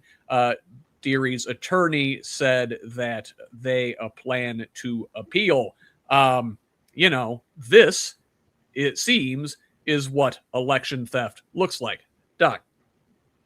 Yeah, I mean, Deery was the one guy hanging on for dear life to not get primaried successfully, right? It was like he won by 3 votes, I think they said in the count. But back to there's a lot to unpack there, but how terrifying that the Democratic leaders of our government are hosting like what if scenarios for this next midterm. I mean, that in itself should give us pause and just, like you said, it's more like a sci-fi plot.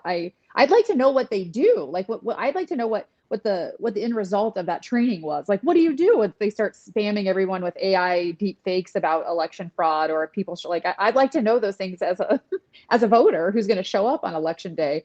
But yeah, I think the Spencer Deery news is just is a great example of true election theft. I think his lawyer had said nobody has ever thrown out paperwork just because for missing signatures or that's not a standard thing to do. And of course and it's also disenfranchising voters, who actually voted, showed up and did their thing. And then somebody didn't sign the paperwork, and so they throw the votes out. It's really distressing. And like you said, they like to broadcast all these, there's millions of illegals voting in our elections. And then here we have actual proof of disenfranchisement and theft done by our actual political representatives. So, it's scary. I don't know what else to say except to show up and vote and screw them anyway. Well, Brad, listen, we've seen the numbers on this. The actual amount of voter fraud is, something in the hundreds of cases over the last 40 years compared to the billions of ballots cast. It's a fraction of a fraction of a fraction of a percent. This is the voter fraud that we're supposed to be worried about right here. Right. And to me, I think this is just another example of a symptom of the problem, right? And I'm not saying that what happened was right, but I think there's a bigger picture. It's kind of like, when a football team loses and they say, well, the referee, made a bad call and it threw the game. It's like, well, if they were ahead by 14 points, that one bad call wouldn't have made a difference. Right. The fact is that a person that stood up for what was right in Indiana, a Republican who stood up for what was right in Indiana, was within 3 votes of losing, and then they found a way to take it away from him. The fact that they took it away is one problem. The fact that the constituents of Indiana only gave him a 3-vote margin to work with to begin with is a symptom of how far we've slid in this society. Nixon resigned because of what today would have been, what would they call it, a 1-week headline. This is now, Watergate is now small potatoes compared to what happens on a regular basis. And we have got to stand up and fight for our democracy, and that's why I'm running. Well, Brad, to your point, yeah, it's like there's a different Watergate every day under this Trump administration, and I think you were getting at it was that it was Republicans who made Nixon resign. Barry Goldwater and other senators walked into his office and said, "Sir, if you don't resign, we will impeach you." Where is that now, Megan? We see the far right of the the far right of the Indiana Republican Party. They're gathered in tents in cornfields, holding what amounts to a modern day Klan rally these days. Yeah, I mean, the people that have replaced the reasonable, I'll use that in quotes, Republicans who voted against redistricting, are so much farther to the right. I mean, which is hard to say out loud because we already have what I would consider right to the right, like, standard GOP within our own state government. But like is it Chris Garton? Was that his name? Oh, Chris Garton. Yes. Yeah. I mean, when I was listening live to the redistricting, like, with the talk, and I had no idea who he was. And he got up there and started talking. And I was like, who is this guy? He's like slamming things around. He's like, he seemed like a completely non-serious person. But now he's the one who's going to, very likely be the head of the Senate, like president of our Indiana state government. I mean, the people that's what scares me is that when Trump said he was going to primary all these people who didn't do what he said, and then he really did primary all of them. They funneled so much dark money into these campaigns. And now the people that will be the next General Assembly session really does terrify me. But yeah, the meeting in cornfields. Oh my gosh. It was kind of funny too, what you were talking about with that group that met out in the middle of nowhere. And it was like, there were some people who had agreed to go, but then decided to leave because it seemed so shady. Like, and they're like, maybe this isn't a good look. Maybe this isn't a good look to like, meet out here in the middle of nowhere in the dirt and pro-nationalist, pro-Christian, white Christian nationalist, slogans. I joked that they're big fans of efficiency. It used to be Indiana Republicans would all bring their own white hood, and now they just all crammed under one big one. And fair. Yeah, it's not a good look. And Brad, to Megan's point, like I think we forget the historical perspective. The folks that we've got now in the Republican Party are so far right. They are by all fascism scholars' accounts, fascists, and the quote unquote reasonable Republicans that we've had until recently, they were pretty damn far right themselves. We forget like how far right Reagan was when he ran in 1980, and now I'm afraid like the problem is we've got folks in the Democratic Party out there like talking of Reagan fondly, like. My guy, he launched his presidential campaign in Philadelphia, Mississippi, where the Freedom Riders were pulled out of that bus and murdered. Like, it's not subtle. It was not subtle. Yeah, the what they're really trying to do is divide us and pit us against each other, so that we begin to think and view our neighbors as other. And this, we know where this hateful perspective leads us, and it belongs in our history. It has no part in our future, but they're trying to take us back to a time that we should have learned from. Yes. Absolutely. What do they say about history? If you don't learn from it, you're bound to repeat it. Well, and they also say history may not necessarily repeat, but it certainly rhymes. We are rhyming like Biggie Smalls right now. It is definitely eerily similar to echoes of the past. So, we were talking about these Republicans and our opposition, as it were, going into these November elections. Let's talk about Indiana Democrats to round out the end of the show. And this week, so Pete Buttigieg, former transportation secretary and mayor of South Bend, Indiana, announced that he is backing a crop of mostly long shot down ballot Democrats here in his former home state. The slate of endorsements in the state House and Senate, was first shared with Politico. Adam Wren had this story over there. This is the first move in what his team says will be a number of state-by-state endorsements. Now, quoting Buttigieg, he says, "This is an area where Democrats should learn from Republicans who spent many years patiently and cleverly building up power all the way up from the school board level." End quote. Now, Buttigieg successfully endorsed Luke Brannon, who we talked about earlier in Connecticut. He also endorsed Rebecca Cook, who had a big win in Wisconsin. He also endorsed Angie Craig, who lost in Minnesota. So, and you know, very much in the same way here in Indiana, his endorsements kind of span the gamut of the Democratic Overton window, as it were. He's backing state House candidates Ryan Kobanakis, Tiffany Stoner, Kim Townsend, and Lindsey Gromlich, and state Senate candidates Scott Huldeson and Gabriana Grotzel. The two Senate cats, those candidates are both like unapologetic progressives.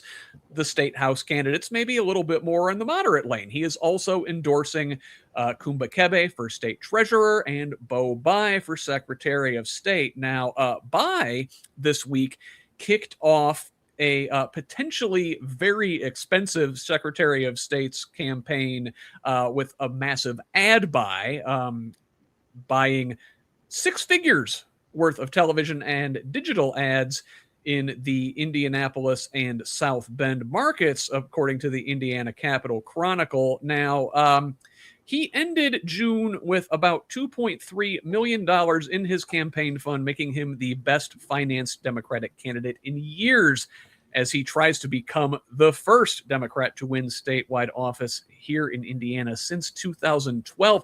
And if we may, guys, I would actually like to watch his ad. It's only 30 seconds here. Let us have a peek.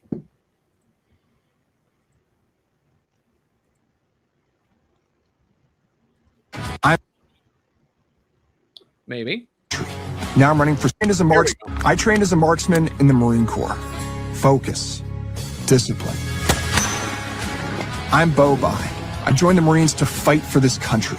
Now I'm running for Secretary of State to fight for you and clean up a corrupt office. I'll expose every wasted dollar and no-bid contract and work with both parties to lower taxes for families to make life more affordable.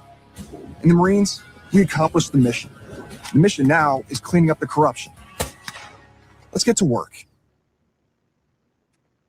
All right. That was the ad from Democratic Secretary of State candidate Beau Bayh here in Indiana. Brad, what do you think about that ad? I don't think that ad was targeted to progressives. You don't say, Brad. I don't think it was targeted to progressives. And I'll tell you, you know, the fact is, and this is a hard thing to say, but you know, here in Southern Indiana in particular, in the last election, Democrats got beat 2-1. And if that ad turns out to be effective to help people start thinking about us differently, Democrats that is, then okay, that's fine. It's certainly not. It's not an ad that I've put out, so I guess I'll start with that. I hope that will attract the attention of at least 50% plus one. Doc, as one of those progressives to whom this ad is not targeted, what do you think? So, ever since the convention, full disclosure, I voted for Blythe Potter. I'm trying not to be the Godzilla in your analogy earlier, yep. Brad. I'm trying to be a practical progressive, which can be difficult. Yep. And it's not as satisfying sometimes. So I have lots of thoughts on Beau Bayh, but I'm not going to share all of those thoughts. Other than to say, you know, he didn't mention the Democratic Party once during that entire advertisement. Like you said, it was not geared toward us. His whole campaign they have not reached out to progressives at all. Just full stop. And Yep. I think his campaign goals are to talk independents and soft Republicans, if they even exist in Indiana, over to voting for him. That's his campaign strategy, or at least that's what's become very apparent to me, I think, in others. So as I see that strategy and as I see that advertisement, I'm not giving money to Beau Bayh. I'm not canvassing for him. But what I will do is I'm a precinct chair, which is I would like to talk. Everyone who's not a precinct chair should look into it. And I'm going to boost turnout. And so that is what I'm laser focused on. I do want Democrats to win. I do want because when we turn out, we win. And so I'm trying to stay away from non-constructive commentary on more establishment Democrats, which Beau Bayh clearly is. You very much hit it. These races at the top of the ticket. I think we've had it wrong in this state for the longest time. We think if you get the top of the ticket to win, it's going to pull everybody else up. And these races are really won at the bottom with turnout and enthusiasm. Yes. And that's why, listen, I've also been hard on Beau Bayh, and I'm not going to talk about any of that now. Let's keep it focused purely on strategy. This is a bad strategy because it alienates the very people you need to turn out and be enthusiastic and go out there and canvassing. This is not going to play well in the cities where gun violence is a real problem. This is certainly not going to play well with the Moms Demand crowd. This is focused on MAGA voters, on Republican voters who, guess what? They're not going to vote for a Democrat anyway. I don't know if you're going to pull any people. The left lane is wide open, and he refuses to drive in it. He says, "Let me merge right, or I will shoot." And he will find that there is another Marine veteran right there in that center lane already. I don't know what the appeal is. This is just terrible strategy all around. I think, look, again, the left lane is wide open. Run in it, please. I beg. Brad, thoughts about Pete Buttigieg getting involved in these Indiana races? Well, I'd like to stay on Beau Bayh for just a minute. Please. So I'm running as a progressive, and I'm unabashedly progressive. I'm advocating for Medicare for all and a $20 an hour minimum wage and the first $20,000 tax free, and right. So I believe in the progressive ideals, but we had so when Evan Bayh was in the Senate, he didn't vote the way a lot of Democrats wanted on healthcare and some other things, and they threatened to primary him. And he's like, okay, fine, I'm done. I don't need this crap, right? And he dropped out, and we haven't had a Democrat in that office really since. Now, if we had threatened to primary him and he had dropped out, and then we had replaced him with another quote unquote good Democrat that was more progressive that we liked, then I would say that was a politically astute thing to do that got us better representation. But the fact is we haven't had any representation at all. At this point, the tent needs to be big enough for progressives like me and more conservative people like Beau Bayh to run their races. He's a teammate. I'm a big fan of Blythe Potter. She and I have worked together on many things and protests. But at this point, we're done with who should have been the teammate, and he needs to be able to run his race. So as far as Pete Buttigieg, getting into the endorsing business, I have not talked to him about an endorsement. I guess it would probably be a smart thing to look into that. I think that he is an impressive, articulate, well-spoken, very deep thinker. I really like him. So I can endorse him, even though he hasn't asked for it either. But it's interesting. He's making moves that imply he's not planning on staying in retirement. Pete Buttigieg is not only running for president in 2028, Pete Buttigieg has been running for president since he was like 18. Yeah.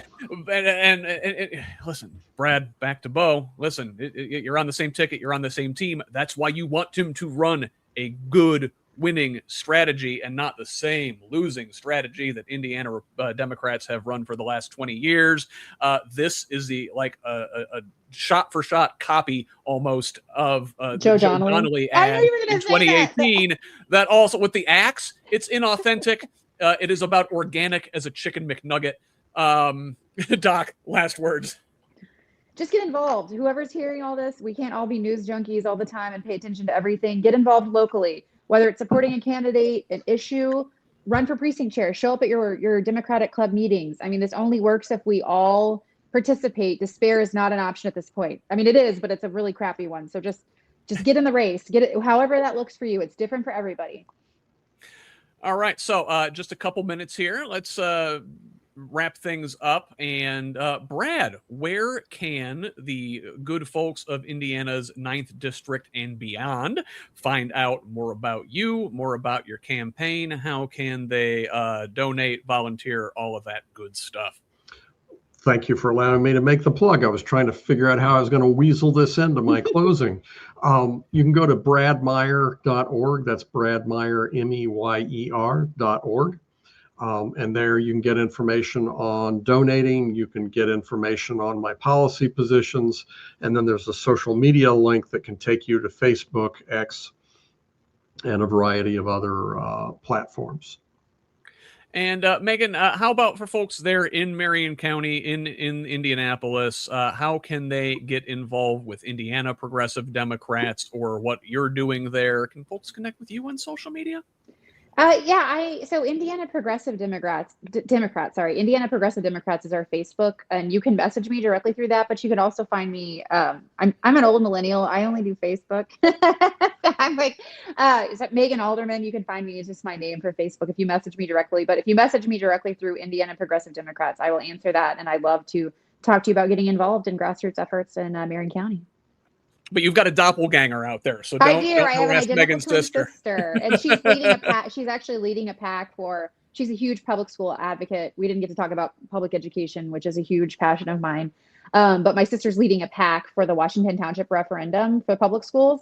So everybody keep an eye out for your ballot. I think it's 38 counties are having referenda for public schools within Indiana. It may even be more than that because the GOP in Indiana has done so much to gut and privatize public education that everyone's going to be feeling it. Whether in rural areas, whether you're in Carmel, Indiana, it's coming for everybody. Well, and I'm glad you took us there because Tuesday night at 7:00, I am hosting the Who's Left Back to School special, where perfect. where I will talk to a couple of school board candidates from various parts of the state. We've got some policy experts coming in and activists for public education. We're going to talk about the referendums. We're going to talk about the Christian nationalist movement trying to take over these schools. We're going to talk about vouchers. We're going to talk about all that sort of good stuff. That is 7:00 Tuesday night, a double stuffed episode of Who's Left for Back to School. Is that a? Yeah, it's a little hand up. So I should say too, our Progressive Democrats of America Indiana chapter has monthly meetings. And our next meeting is September 20th at 4550 Central Avenue in Indianapolis. And we're focusing on public education as well. We'll have the superintendent of Washington Township Schools. We'll have school board candidates. It's going to be similar to your discussion. So we always have dinner. And Brad's got a hand up too. Sorry, go ahead. Yeah, and I just wanted to mention that in the primary, we did 17 live town halls, and we're going to announce very soon, I think about 17 town halls for the general election, starting late this month and going through September. So just everybody be aware. You can see on Facebook and on the website those announcements as they come out, but they're imminent.